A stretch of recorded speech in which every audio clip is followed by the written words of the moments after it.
podcast? Yes. Gimana Bu? Udah baca skripnya? Is it okay? Ya, You have a lot of ideas? bagus sekali. Really? Iya. So when you hear news about that, it's like it makes you scared that it might happen to your own children.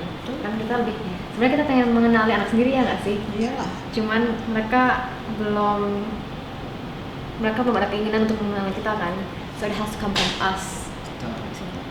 Jadi bagaimana menjadi orang tua Mm-mm. yang baik ya, Mm-mm. supaya menjaga anak-anaknya. Hari-hari semakin jahat, pergaulan semakin jahat. Mm-mm. Jadi perlu orang tua tahu. Yeah, betul. So I think we should be ready to go record ya. Oke. Okay, let's go inside. Oke. I'll show you the way. Sini kok. Oke. Sini. Ya. Oke. Bisa kan kamu? Hello, welcome back to Mahamaran Podcast. My name is Karina Yuwono. I am your host. If you're new to this podcast, this is where we review current issues faced by our nation, what we can learn from them, and how we can apply them to our daily lives. Untuk topik hari ini lumayan menarik ya dan cukup menakutkan. Sebulan yang lalu sempat ada berita viral di mana seorang anak remaja 15 tahun sempat menjadi pengedar narkoba. Mari kita simak tayangannya.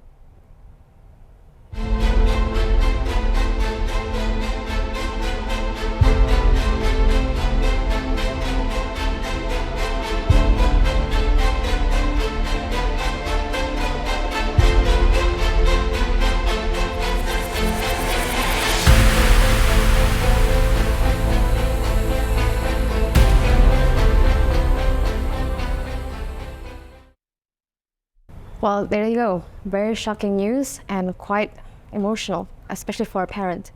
Of course, I won't be talking about this alone. I have a very special guest with me today, Bu Putri Simorangkir, seorang ibu sekaligus pendeta, dan dari Institut Filsafat Teologi dan Kepemimpinan Jafra, Jakarta. Welcome back, Bu Putri.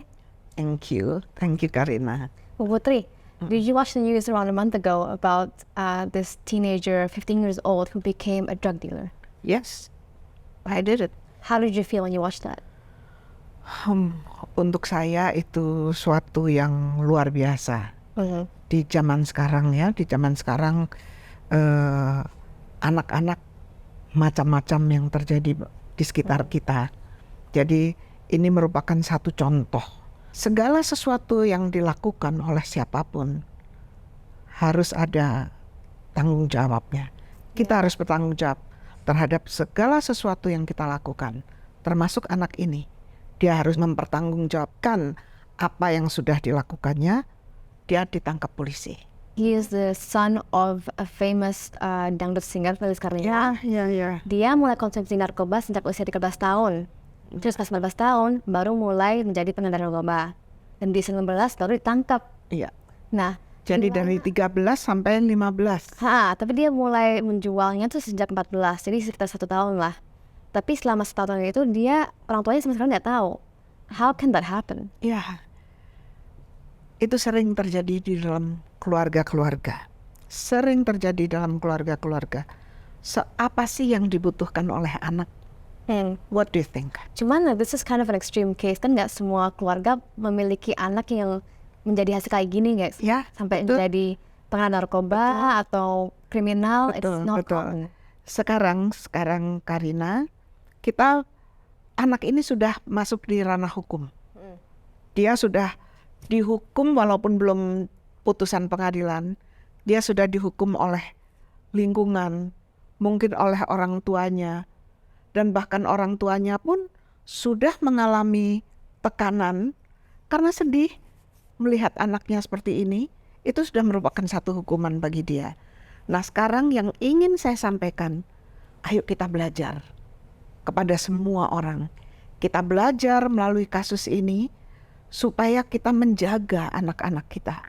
Kita menjaga keluarga kita dengan baik. Dan kira-kira latar belakang seperti apa yang bisa menghasilkan anak seperti ini? Apa sih yang dibutuhkan oleh seorang anak? Seorang anak itu yang dibutuhkan kasih sayang, satu. Anak itu membutuhkan perhatian dari orang tuanya. Anak itu membutuhkan rasa aman dalam pelukan orang tua, dalam keluarga. Anak itu membutuhkan penerimaan. Bagaimanapun keadaan dia, kalau seorang tua merangkul, ini anakku. Kita kan ibu-ibu. Ibu-ibu punya anak mungkin hidungnya jelek, wajahnya nggak cantik, tapi itu udah as an angel. Untuk ibu itu anaknya paling cantik di dunia ini. Ya kan? Nah, anak membutuhkan penerimaan dari orang tuanya. Keberadaannya bagaimanapun keadaannya, dia membutuhkan penerimaan. Kita tidak tahu apa yang terjadi dengan anak ini. You said before bahwa anak ini melakukan semuanya itu di rumah. Exactly. Mempersiapkan, dia mengemaskan produk-produknya tuh di kamarnya sendiri. Di kamarnya sendiri. Bagaimana seorang tua yang sehari di rumah yang sama malah nggak tahu apa yang terjadi dalam kamarnya. Betul. Isn't that strange? Ya, itu kan aneh.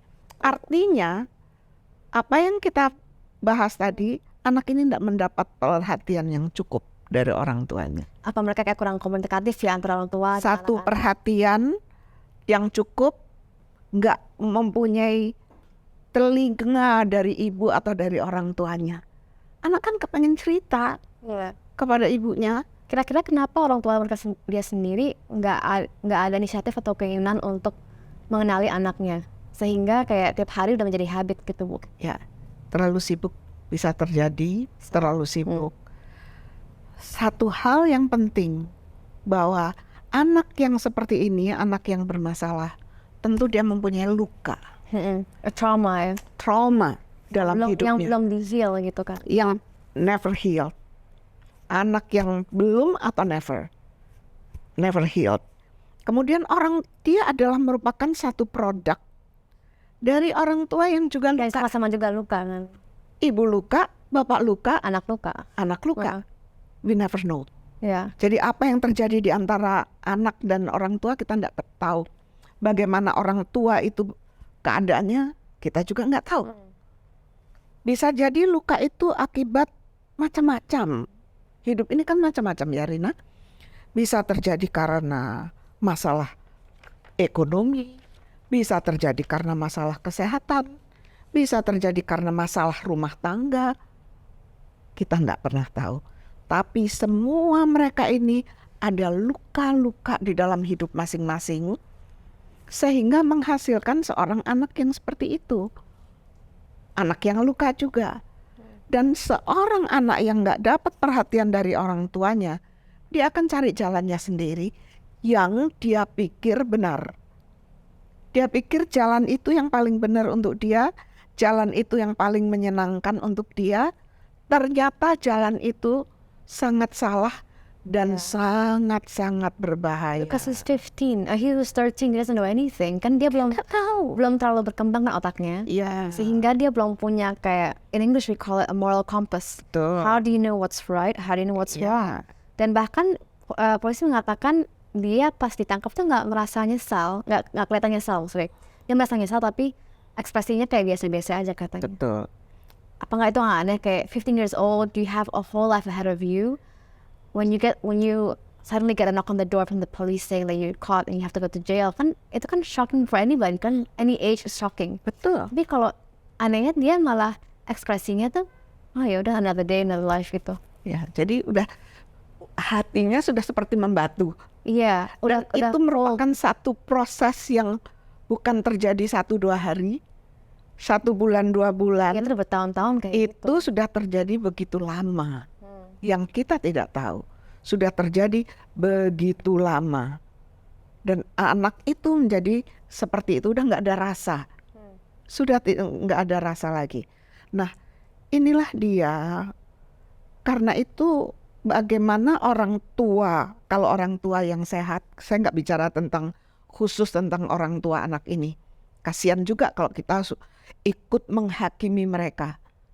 Anak ini juga saya tidak bicara tentang anak ini secara khusus, tapi saya ingin bicara kepada banyak anak-anak yang mengalami hal seperti ini.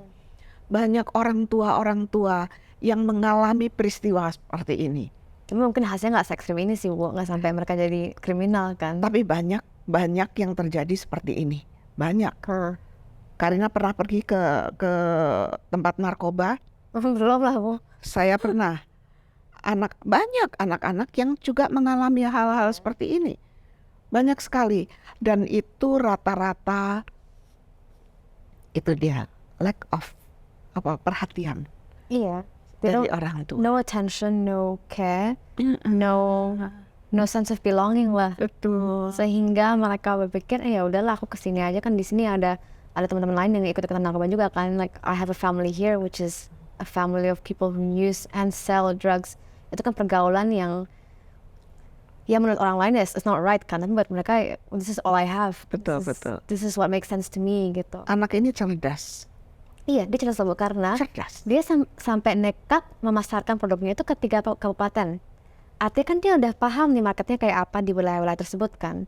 Dia udah tahu nih kalau misalnya kesini aku harus menjual tipe obat kayak gini atau ke orang-orang seperti A, B, C gitu. Cerdas. Artinya dia sudah memikirkan semua detail sampai ke rincian-rincian customer-nya mau apa, customer-nya tinggal di mana, customer-nya hobinya kayak gimana kan.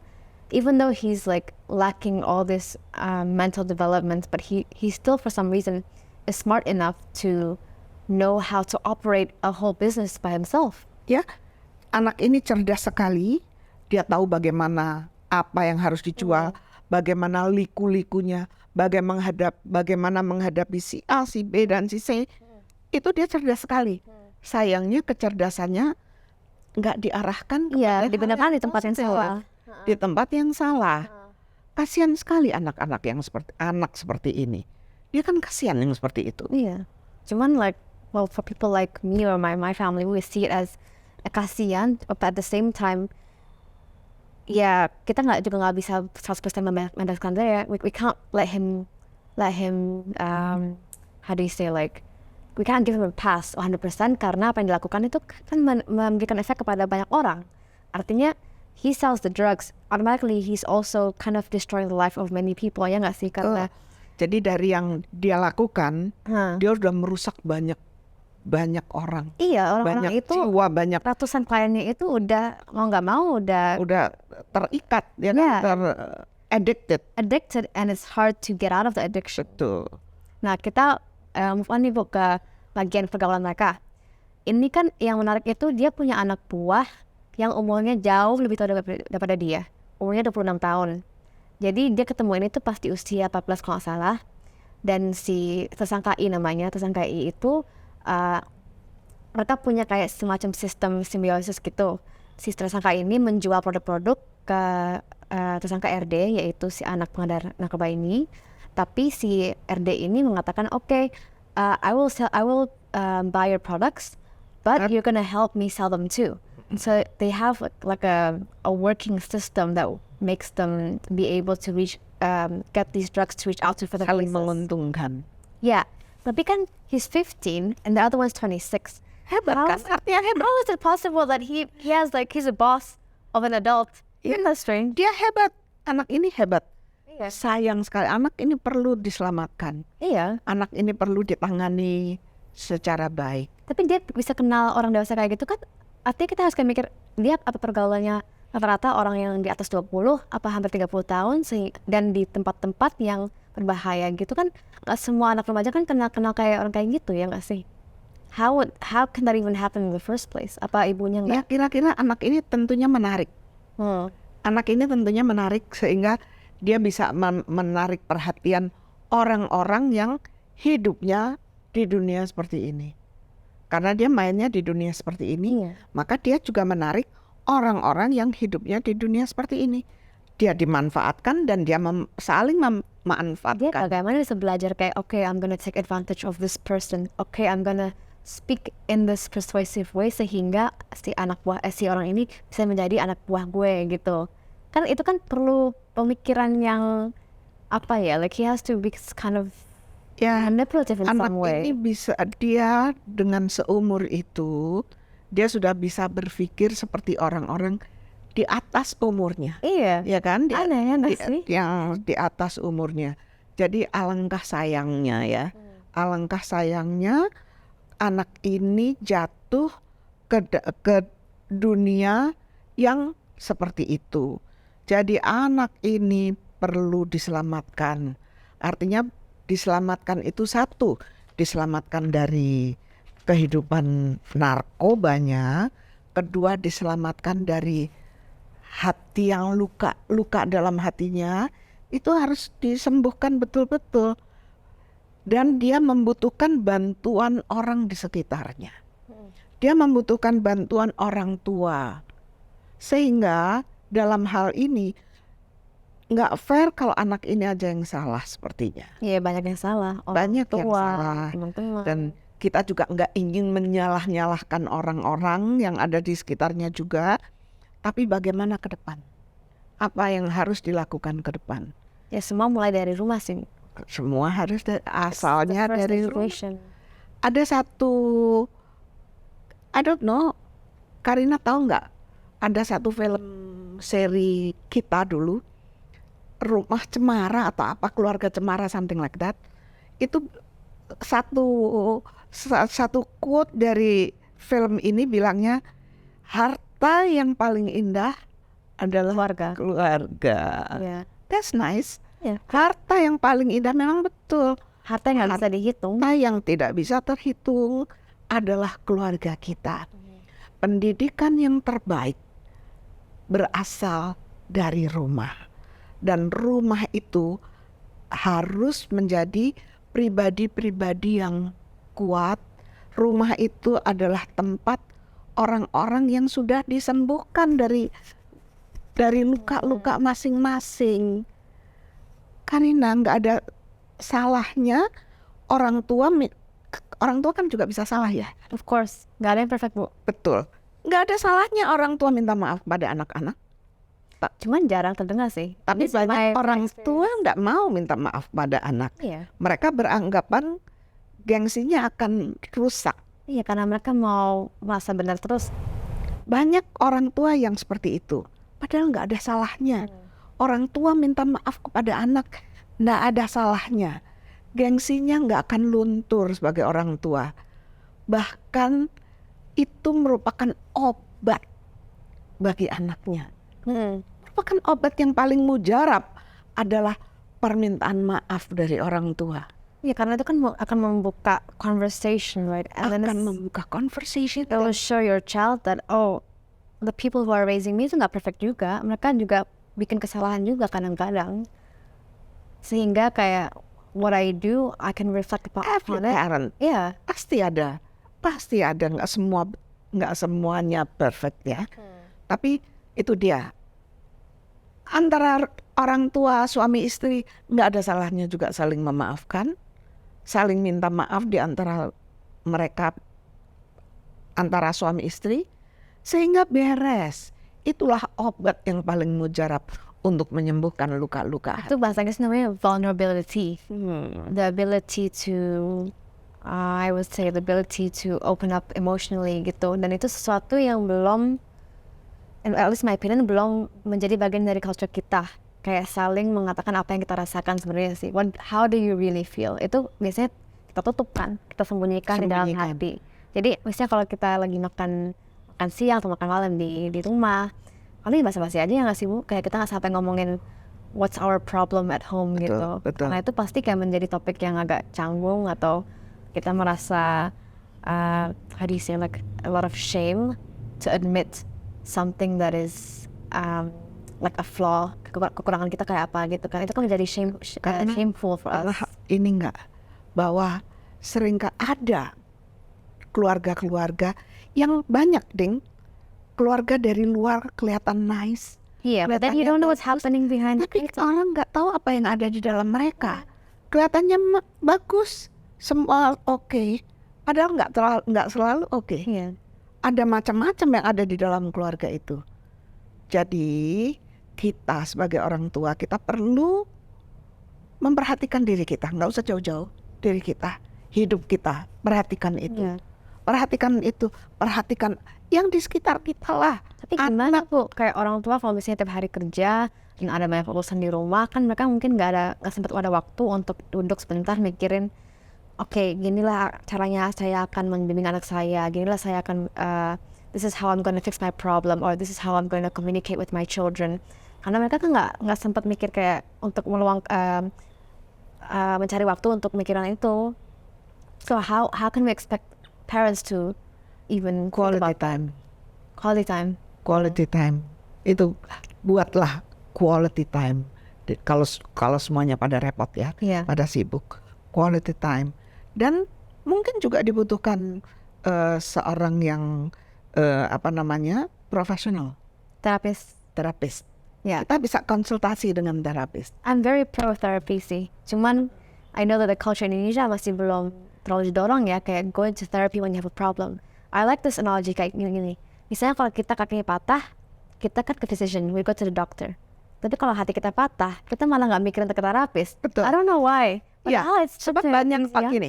banyak orang yang merasa kalau pergi kepada dokter atau kepada psikolog semacam itu, mereka malu. Jangan-jangan nanti aku dianggap gila. Iya, that's true. Kan ada orang sakit diabetes, ada orang sakit tekanan darah tinggi. Mereka masing-masing membutuhkan obat yang tepat untuk dirinya. Nah, di dalam kita kan juga perlu obat, perlu perawatan. Nah, itu kita membutuhkan profesional tadi. No, but you're right. Kalau misalnya orang bilang, oh I'm going to therapy today, kayak otomatis the other person mikirnya, I think maybe you have a mental problem gitu kan, betul. atau you have some kind of disorder. Padahal kan mungkin kita cuma pengen curhat aja sebentar tentang Everything. masalah di rumah, masalah di kantor, like Betul. little things. Gak harus hal-hal yang besar kan. Betul. Cuman masih Itu belum bagian dari belum menjadi satu kebiasaan. Belum menjadi suatu kebiasaan. Tapi kita bisa belajar dari itu dan kita bisa membiasakan orang untuk pergi kepada seorang profesional seperti itu. Karena melalui hal-hal yang seperti ini, mereka bisa menunjukkan jalan keluarnya apa yang terbaik. Ya, apa yang terbaik. Dan sebetulnya sih itu penyakit semua orang loh. Semua orang punya sakit di dalam dirinya masing-masing. Semua orang, setiap kita, di dalam kita ada sakit. tapi nggak di-resolve. Nah, kita membutuhkan itu. Seorang yang di dalamnya masih sakit nggak bisa menolong siapapun, nggak juga bisa menolong dirinya sendiri, pasangannya, suami atau istri, apalagi anak. Nah, ayo dibenahin. Keluarga itu harus dibenahin. Kalau nggak salah di berita saya pernah baca, di sekolah itu dia juga bermasalah banget sebagai murid. Jadi dia sering bolos. Tapi kalau misalnya dia masuk ke sekolah, dia juga sering tidur. Ya, obat-obatan itu kan bikin ngantuk. Ya juga ya. Jadi dia udah nggak fokus di sekolah. Terus katanya sih kayak dia rata-rata pergaulannya itu dengan anak-anak yang umurnya 20-an lah. Jadi at least as a mother, I would be curious kok anak saya bisa kenal dengan banyak orang yang kayak gini gitu. Apalagi yang 26 tahun itu yang Berarti dia juga membutuhkan figure yang lebih tua. Dia nyaman dengan orang-orang itu, dengan yang lebih tua dari dia. Apa karena mereka memberikan dia attention yang ada dapat dari rumah gitu kan? Ya, betul. So what do you think, like what's the next step for him when he's already been caught? Dia kan pasti masuk penjara ya. Kalau salah dia diancam 10 tahun, Bu. Ya, Tapi yang si anak buahnya diancam 16 tahun, 15. Let's say he goes through the process of going to jail for 10 years, he's gonna come back to the real world when he's 25. What do you think the future looks like for him? Apakah masih ada masa depan apa gimana? Tergantung bagaimana menanganinya. Bukan dari di mana dia akan ditahan. Bisa jadi karena dia di bawah umur, bisa jadi dia akan dikirim ke tempat lembaga semacam itu, lembaga penanganan narkoba semacam itu. Tapi jangan salah, di sana kalau tidak ditangani yang bagian dalamnya, dia akan semakin rusak. Kayaknya itu bukan bagian dari programnya deh.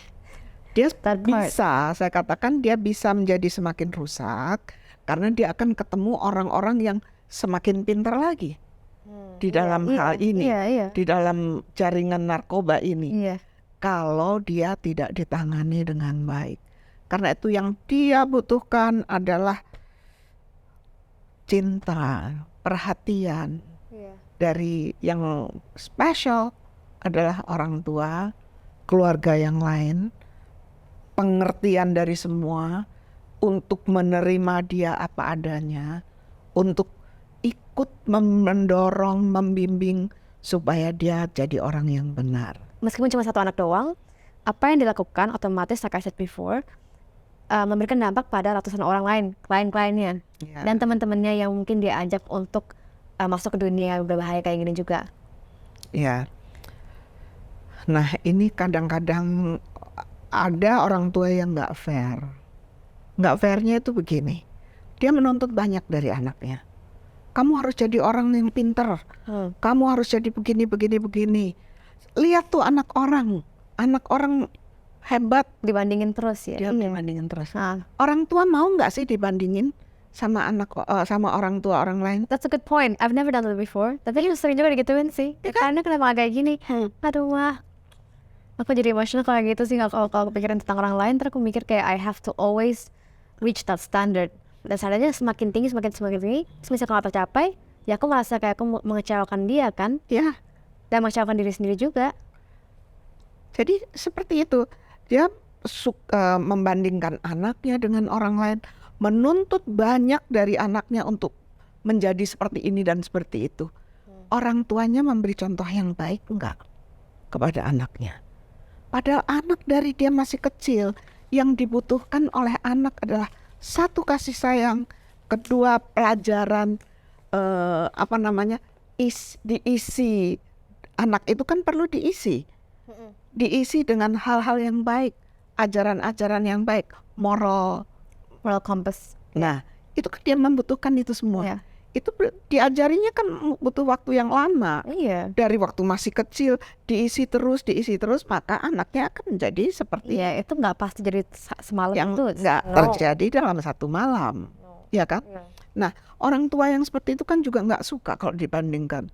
Mama jadi ibu seperti ibu itu dong. Papa jadi ibu seperti itu pasti menyakiti hati banget loh. Nah, dengan itu kayak kan menyakitkan, sangat menyakitkan. Tahu nggak banyak anak-anak yang trauma karena dihina oleh orang tuanya. Iya, dan orang tua tuh malah mereka nggak sadar kata-kata mereka yang mereka katakan setiap hari itu lama-lama tuh numpuk menyakiti. Sehingga mereka menjadi tertutup kan. Ini anak si RD ini katanya sifatnya tertutup, dia kurang komunikatif dengan orang tuanya sehingga dia lebih sering mainnya ke medsos, ke internet, ke hal-hal yang aneh lah di internet lah. Ya, karena di internet dia bisa melakukan apapun, dia bisa ngomong apapun. Dan kalau dia membutuhkan jawaban, dia akan dapat jawaban seperti apa yang diinginkan, yang tidak didapat dari orang tuanya, ya kan? Jadi itulah dia membutuhkan itu semua, Rina. Banyak anak-anak yang mengalami abusement dari orang tuanya. You think that he was verbally atau emotionally abused gitu? Saya nggak bilang anak ini, tapi secara umum itu yang sering kali membuat luka-luka di dalam hati anak-anak. Bahkan mungkin orang tuanya zaman mempunyai masa lalu, zaman dulu waktu masih kecil pernah di-abuse oleh orang tuanya lagi, oleh lingkungannya, sehingga dia melakukan hal yang sama kepada anaknya. Kan itu bisa terjadi. Tapi itu kayak misalnya kalau si orang tuanya RD ini pernah di-abuse atau disakiti orang tuanya sebelumnya, tapi itu pasti kayak luka-luka itu belum disembuhkan, belum dipulihkan, resolve, not healed karena apa mungkin karena at that time masih belum terlalu mengenali therapy atau psychological help gitu. Betul. Atau mereka kayak ya udah deh, saya punya trauma ini, cara untuk mengatasinya ya tinggal disembunyiin aja, tinggal di apa sih namanya, drown in my heart gitu loh. Iya, dan itu membutuhkan juga, orang tuanya juga membutuhkan help. Iya. They need help. Mereka juga membutuhkan pertolongan. Mereka juga membutuhkan bimbingan dari profesional tadi. Iya. Cuman what do you think orang tua Indonesia apa yang mereka bisa lakukan sehingga mereka terbuka lah dengan ide ke terapi atau ke psikolog gitu? Ya tentunya karena kita nggak berkompeten ketemu mereka ya. Kalau kita bisa ketemu mereka, kita akan bimbing mereka. Ya kan, kita memberikan saran, kita berikan nasihat, kita juga memberikan encouragement kepada mereka, be strong gitu kan. Dan yuk coba lakukan ini, lakukan itu demi untuk keluargamu. Kita juga bisa bereskan, mungkin dia punya luka juga, ayahnya, ibunya, atau keluarga yang lain. Sehingga kalau semuanya beres, nah mereka bisa menolong anaknya yang sakit ini. Yeah, it's actually not too late sebenarnya sih. Betul. Dia masih 15. Itu Masih kayak 15. so young. Dia pasti bisa punya karir, bisa punya he can achieve his dreams, his goals. Tapi sayangnya sih udah dirusakin sama drug dealing. Ya, kita berharap supaya keluarga ini bisa ditolong, anak itu juga bisa ditolong dengan cara yang baik, diselamatkan. Kalau enggak akan banyak satu generasi rusak. Yeah, it will be a big shame sebenarnya sih. Akan banyak kerusakan itu banyak sekali. Sebelum kita closing, apakah Ibu Putri punya pesan terakhir untuk anak-anak dan orang tua di generasi ke depan? Ya, saya ingin menyampaikan kepada orang tua bahwa kembali lagi seperti saya katakan tadi, harta kita yang paling utama, harta kita yang tidak ternilai adalah anak-anak kita. Pelajaran yang paling utama bukan dari sekolah atau university, tapi yang terutama, university yang paling hebat adalah dari rumah sendiri. Ajar anak-anak kita, berikan nilai-nilai kehidupan yang baik kepada anak-anak kita. Isi mereka dengan nilai-nilai yang baik yang membekali kehidupan mereka yang akan datang. Itu pesan saya, dan mudah-mudahan saya juga berharap anak-anak coba hubungan dengan orang tuamu lebih baik lagi. Membina hubungan dengan orang tua. Ceritakan segala masalahmu, jangan kepada orang lain, kepada orang tuamu sendiri, kepada mama, kepada ibu di rumah. Ceritakan. Dan ibu, berikan telingamu kepada anakmu. Dengarkan keluhannya, dengarkan ceritanya. Jangan main pukul, jangan main marah, tapi dengarkan, perhatikan, dan coba telusuri, ikuti anakmu. I think you summed up very much beautifully. Like I don't think I can put it in better words sebenarnya sih. Tadi udah perfect, Bu. Thank you. Terima kasih banyak Bu Putri for coming today and for giving us a lot of wisdom about what we can do to take care of our child sehingga anak kita bisa menjadi sukses, anak yang baik, berintegritas, paling penting. Amin. Dan bisa menjadi contoh untuk anak-anak lain. Anak lain, ya. Itu penting banget karena apalagi kalau dia punya kakak adik, dia pasti jadi role model karena untuk siblingsnya. Ya, betul. So, I'm so thankful that you came today and You're welcome. talk to me about such an important topic. Even though I don't have a child of my own, aku suatu hari kalau menjadi orang tua pastinya akan mengikuti sarannya Ibu. Insya Allah. Dan thank you so much for joining us today at Mahanil Podcast. If you would like to watch more about episodes, please stay tuned at Mahanil Consulting on TikTok, Instagram, and YouTube. Bye! Bye. Ya, udah. Kita bisa copotin mikrofon kita. Emang habis ini mau kemana, Bu? Pulang. Sekolah. Sekolah kemana? Di rumah. Oh, sekolah university. Enggak, Online university. You teach university? enggak, aku sekolah. Oh, Ya, sekolah terus, belajar nggak ada. Ada lagi? Ini master atau gimana? Enggak, ini cuma nggak ada non degree, tapi belajar aja.